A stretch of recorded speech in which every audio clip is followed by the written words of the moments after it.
Nous souhaitons une cordiale bienvenue, alléluia. Ce soir, une fois de plus, c'est une grande joie pour moi d'être ici avec vous, amen. Nous croyons qu'il y a une parole que l'Éternel a préparée pour quelqu'un ce soir, une parole qui va nous faire du bien, une parole qui va nous guérir, une parole qui va nous éclairer, une parole qui va nous restaurer, alléluia. Amen. Nous bénissons le Seigneur pour vous tous qui êtes connectés. Amen. Partagez, likez, amen. Alléluia. Appelez quelqu'un qui n'est pas connecté et dites à cette personne-là, connectez-vous à une autre dimension car le Seigneur a une parole pour vous. Amen. Alléluia. Nous allons ensemble élever la voix et bénir le nom de notre Dieu qui nous a gardés tout au long de cette semaine. Amen. Alléluia. Et nous voulons ensemble lui dire merci pour tous ses bienfaits. Prions. Éternel, ô Dieu, nous te bénissons et nous te rendons grâce. Tu es notre roi, tu es notre Seigneur. Yahvé, tu es fidèle et nul n'est comme toi. Ce soir, nous sommes là pour toi. Nous te disons merci pour ces moments dans ta présence.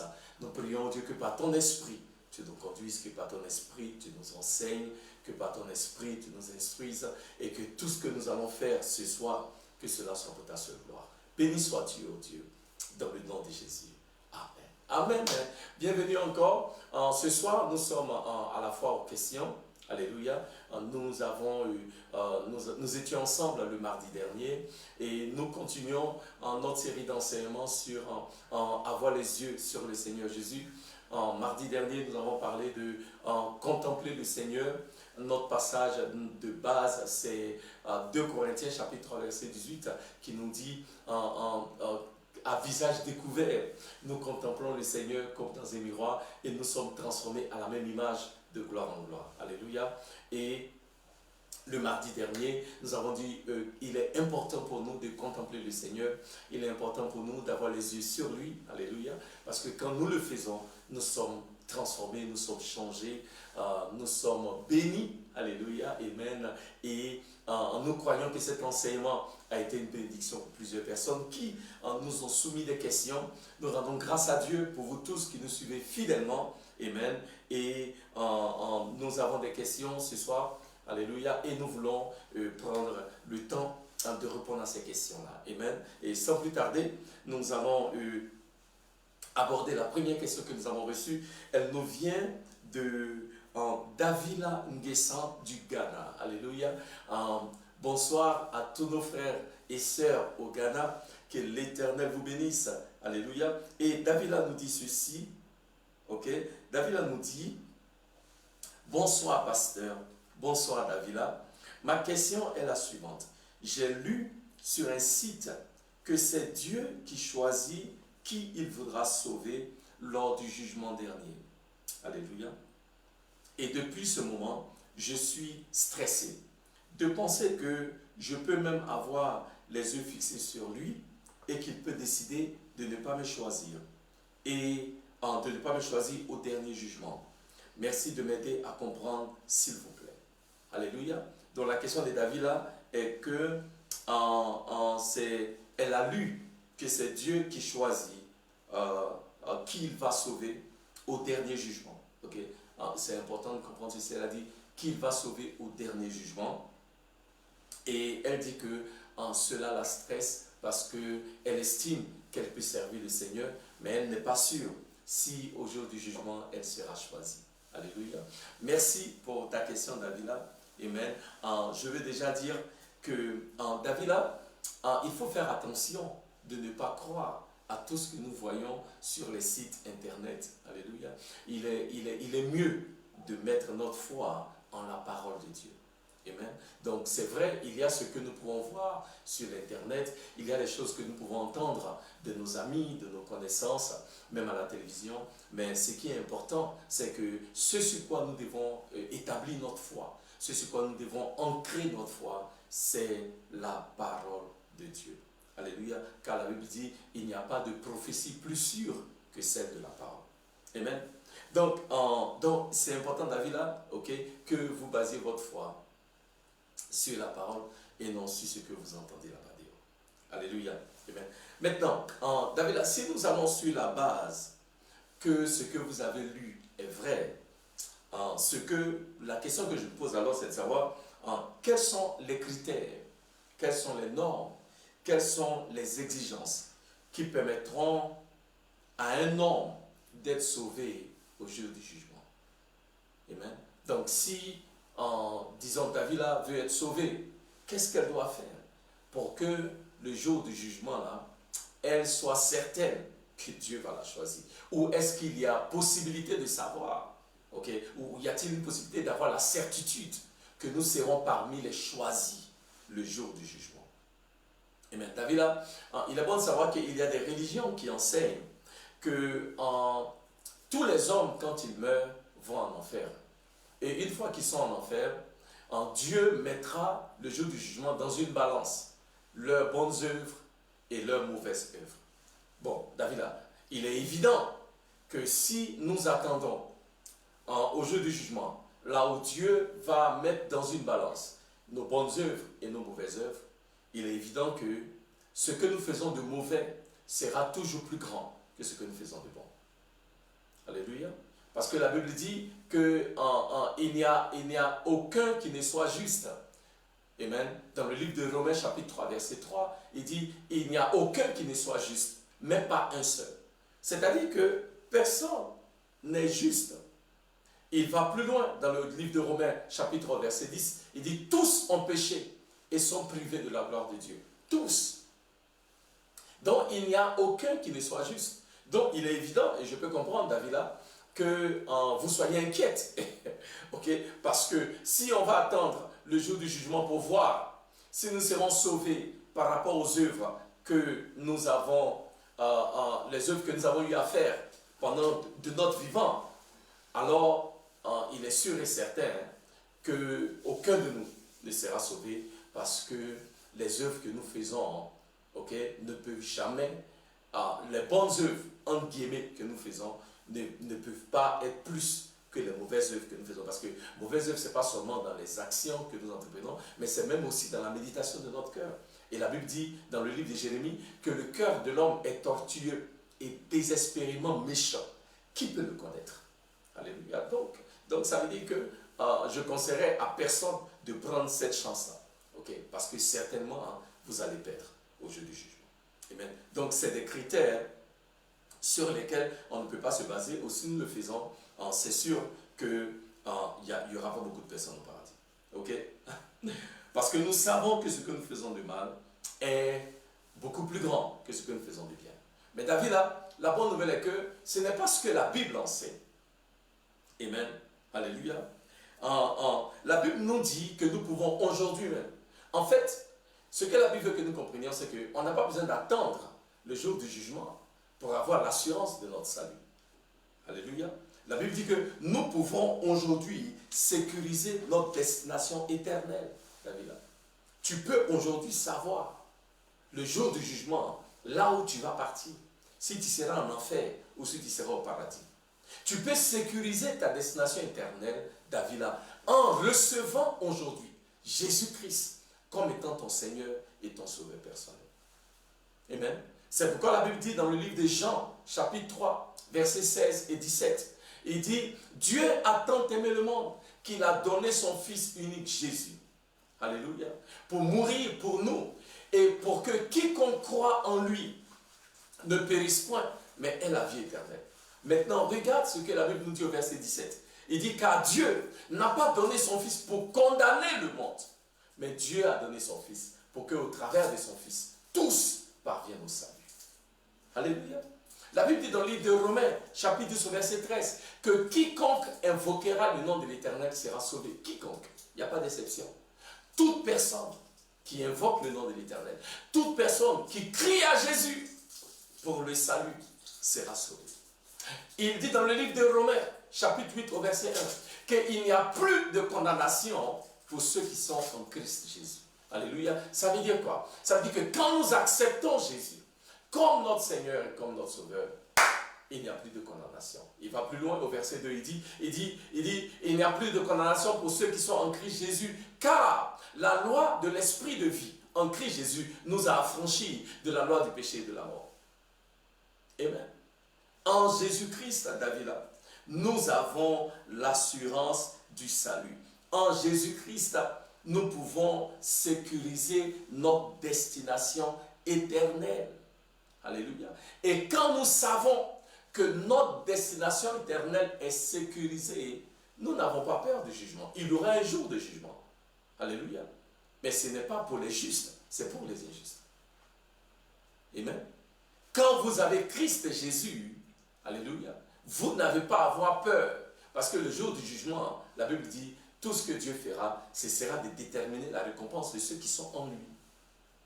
Ce n'est pas pour déterminer si tu vas en enfer ou si tu vas au paradis. Quand tu as accepté Jésus-Christ, tu vas directement dans la présence de Dieu. C'est pourquoi Hébreu nous dit, dans le livre des Hébreux chapitre 9 verset 27, qu'il est donné à tout homme de vivre une seule fois. Après quoi vient le jugement. Alléluia. Donc ce que la Bible dit, c'est que de ton vivant, tu peux sécuriser là où tu seras demain.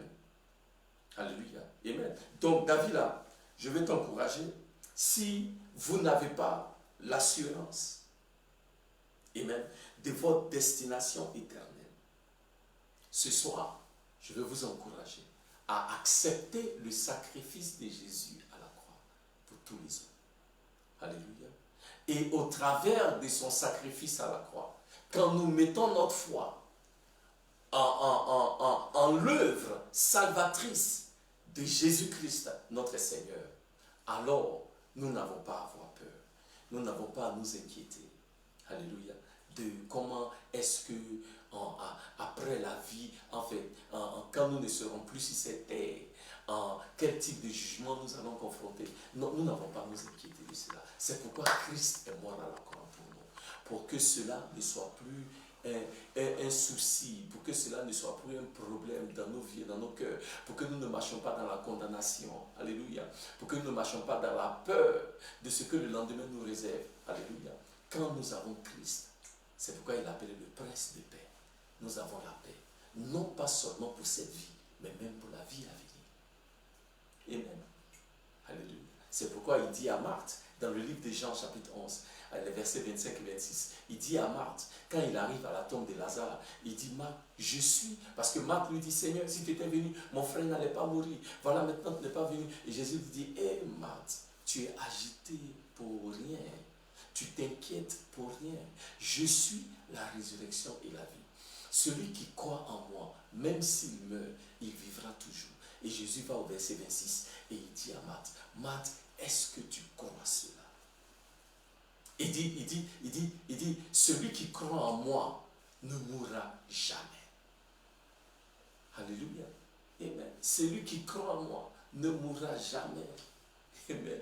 Parce que quand nous mettons notre foi en Jésus-Christ, notre destinée éternelle est sécurisée. David, là, ce soir, j'aimerais que vous puissiez faire cette prière. Alléluia. Parce que la Bible dit, si tu crois dans ton cœur, Romains chapitre 10, versets 9 et 10, que Jésus-Christ est ton Seigneur et ton Sauveur. Et si tu confesses de ta bouche que Dieu l'a ressuscité des morts, tu seras sauvé. Sauvé de la condamnation éternelle, sauvé des flammes de l'enfer, sauvé de la peur, du jugement, sauvé et délivré de toutes ces choses-là. Donc David, là, si vous nous suivez ce soir, j'aimerais que vous puissiez faire cette prière avec moi. Et toute personne qui nous suit, qui n'est pas sûre de sa destination éternelle, on va faire cette prière ensemble. Prions. Seigneur Jésus, ce soir, je viens vers toi tel que je suis. Seigneur, je reconnais que je suis pécheur. Et si j'étais mort dans mes péchés, je serais allé en enfer. Mais Jésus, à cause de ton amour pour moi, tu as donné ta vie. Tu as versé ton sang pour moi. Seigneur, ce soir, je te choisis comme mon Seigneur et comme mon Sauveur personnel. Tu as promis dans ta parole que si je te confesse, toi Jésus, comme étant mon Seigneur, et si je crois dans mon cœur que Dieu t'a ressuscité des morts, je serai sauvé. Seigneur Jésus, ce soir, viens, sois le Seigneur de ma vie. J'abandonne les idoles. Je me sépare de toute forme de doctrine qui n'est pas de toi. Et je te choisis comme mon Seigneur personnel. Merci Seigneur pour le salut de mon âme. Au nom de Jésus. Amen. Alléluia. David, là, si tu as fait cette prière avec moi ce soir, tu ne vas pas t'inquiéter du jugement à venir. Alléluia. Parce qu'en Christ, tu pars de la vie à la vie. En Christ, tu passes l'éternité devant ton Dieu qui est dans les cieux. C'est pourquoi Et je vais finir avec ceci. Dans le livre de Jean, chapitre 14, à partir du verset 1, il dit, avant, le Seigneur Jésus, il était sur le point de quitter ses disciples. Et il leur donne cette assurance-là en leur disant, il dit que vos cœurs ne soient pas troublés. Si vous croyez en Dieu, croyez aussi en moi. Il dit, dans la maison de mon Père, il y a plusieurs demeures. Si cela n'était pas le cas, je vous l'aurais dit. Je vais au-devant de vous pour vous préparer un endroit. Oh, gloire à Jésus. Alléluia. David, en Christ Jésus, il y a une place qui t'est réservée. Il y a une place qui vous est réservée. Il dit, il y a plusieurs demeures. Alléluia. Le mot en anglais, c'est there are many mansions. C'est-à-dire, il y a plusieurs grandes maisons qui sont réservées à ceux-là qui sont enfants de Dieu. Alléluia. Il y a un lieu de paix, un lieu de joie, un lieu confortable que l'Éternel nous a réservé. Alléluia. Amen. Dans la vie à venir. Donc, on n'a pas s'inquiéter d'une forme de jugement. En Jésus-Christ, la différence, c'est de recevoir et d'avoir ce Jésus-là dans sa vie et de pouvoir le contempler librement. Alléluia. Et d'avoir cette assurance-là, cette confiance qu'un jour viendra où nous allons passer l'éternité dans sa présence à le glorifier, à l'adorer. Amen. Donc, David, là, que votre cœur ne se trouble pas.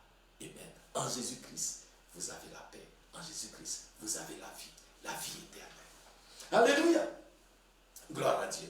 Donc, notre deuxième question, elle nous vient de deuxième question de Kablan à Port-Boué aéroport. C'est ici à Abidjan et même en Côte d'Ivoire. Kablan, que Dieu vous bénisse. Et Kablan dit, il dit, bonjour papa, j'ai une question. Oui, Kablan. Et nous avons aussi une réponse. Je me suis rapproché du Seigneur car j'avais une grande peur en moi de la mort et de l'enfer. C'est une bonne chose. Amen. Je me suis rendu compte que c'était mal, car lui nous aime sans rien attendre en retour. Pourtant, moi, je me suis rapproché de lui par intérêt et je culpabilise un peu.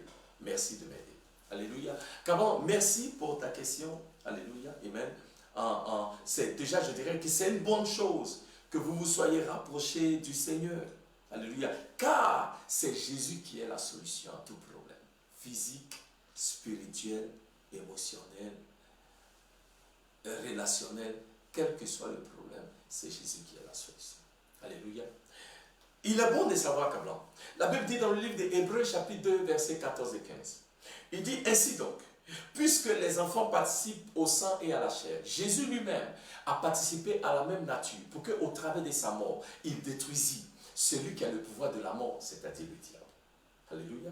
Donc, Dieu établit clairement qu'au travers de Jésus, au travers de la mort de Jésus à la croix, Jésus a anéanti la mort.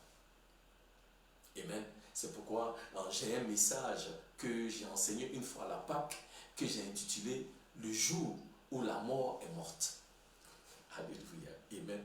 Parce que à la croix, Christ a vécu la mort. C'est pourquoi il dit dans le livre d'Apocalypse, chapitre 1, verset 18, il dit, je suis l'alpha et l'oméga, le premier et le dernier, celui qui était, qui est et qui revient toujours. Il dit, je suis celui qui était, qui est et qui revient. Et il dit, j'ai la clé de la mort et du séjour de la mort. Alléluia. Amen. Ça veut dire quoi? Que c'est Jésus qui, au travers de sa mort, de son ensevelissement et de sa résurrection, qui est maintenant le boss, le patron de la mort et du séjour. Alléluia. Il dit, je détiens les clés. Donc, au travers de sa croix, au travers de sa mort à la croix, il a anéanti celui qui a le pouvoir de la mort, c'est-à-dire le diable, pour que toi et moi, en Christ, on n'ait plus peur de la mort.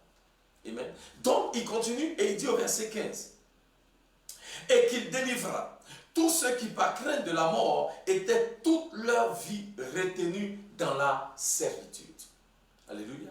Donc, en Kablan, pour être délivré de la peur de la mort et de l'enfer, c'est de recevoir et d'accepter Jésus-Christ comme son Seigneur et comme son sauveur personnel. Je connais tellement de personnes qui marchent et qui vivent dans la crainte de la mort. Et s'il y a une chose dont les hommes ont peur, c'est la mort.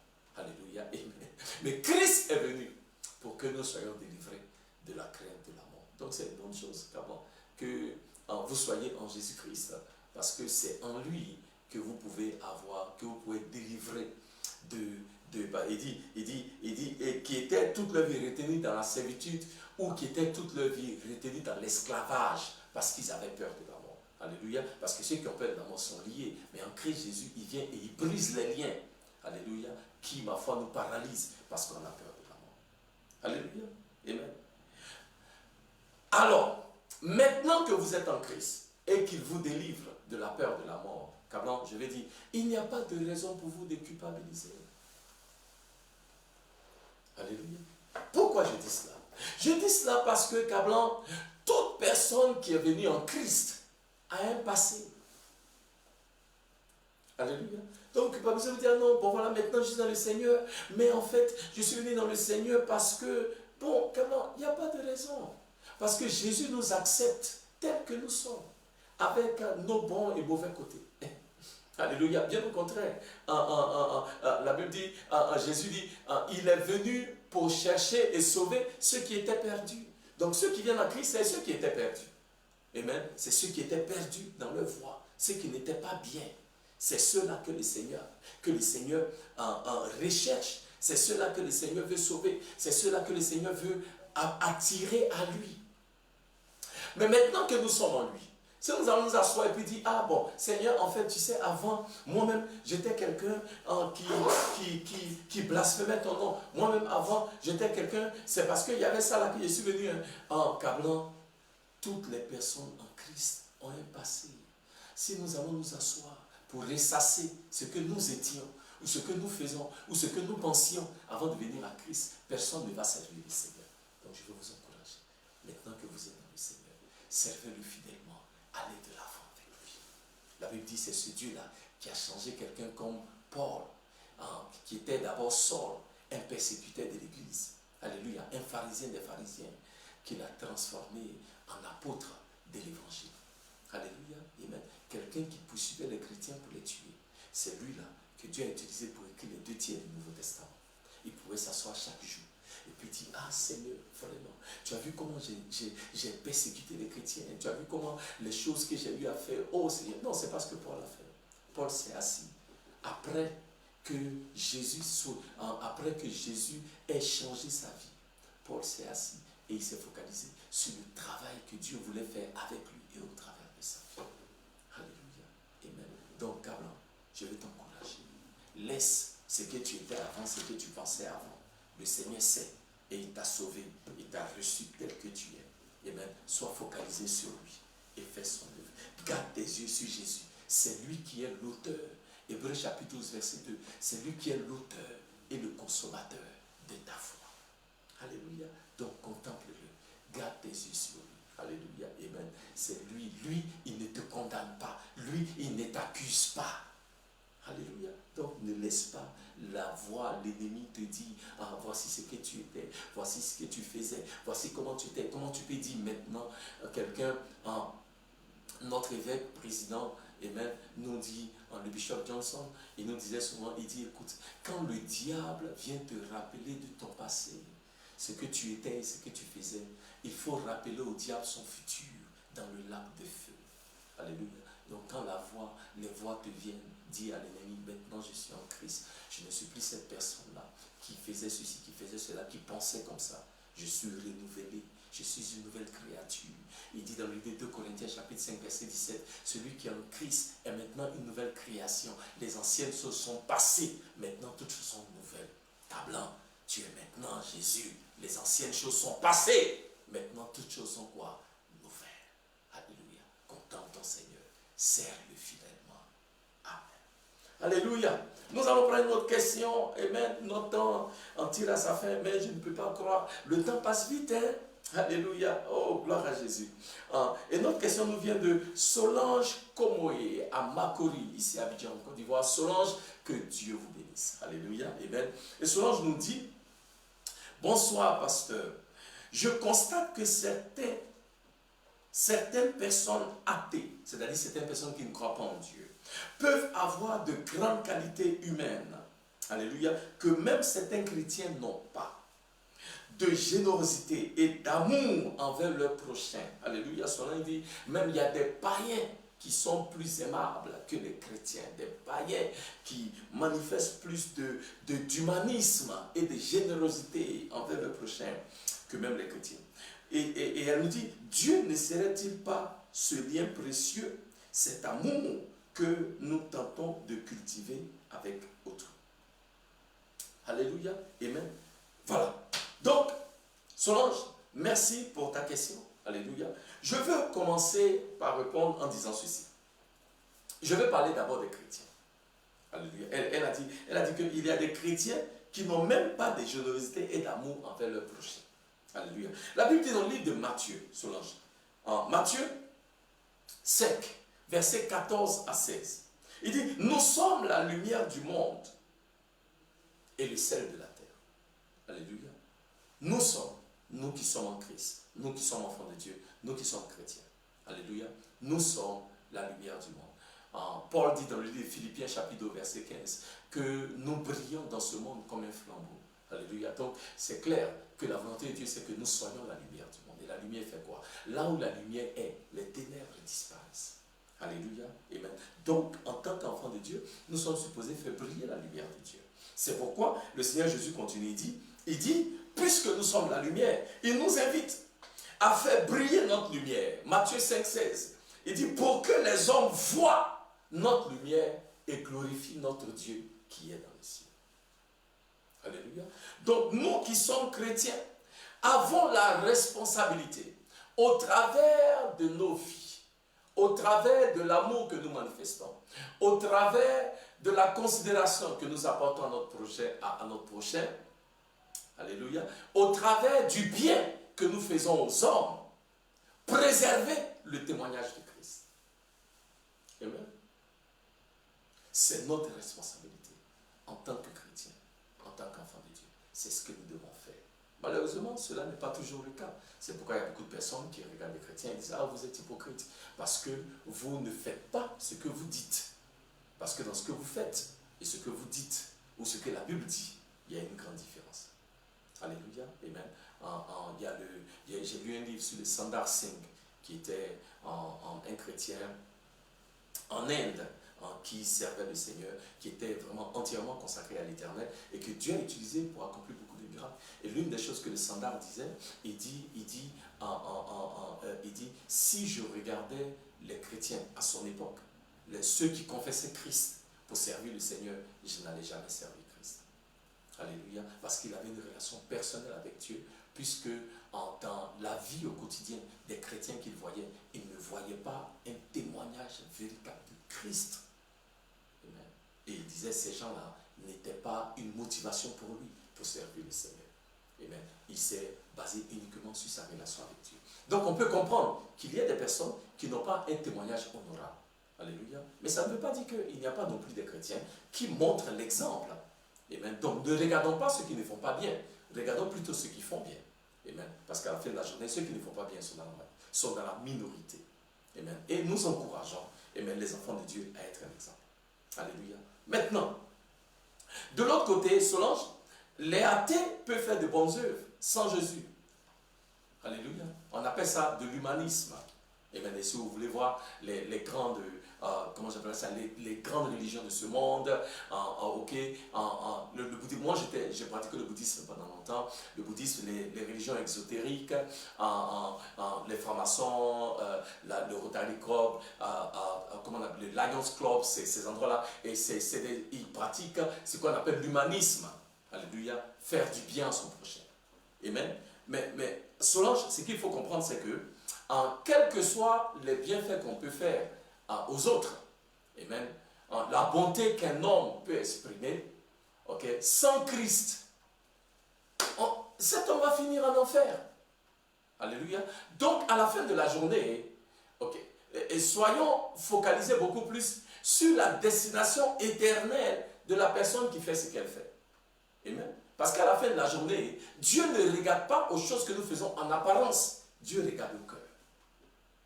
Amen. Donc, je veux dire, nous pouvons faire des choses qui sont bonnes en apparence, mais le cœur peut ne pas être droit.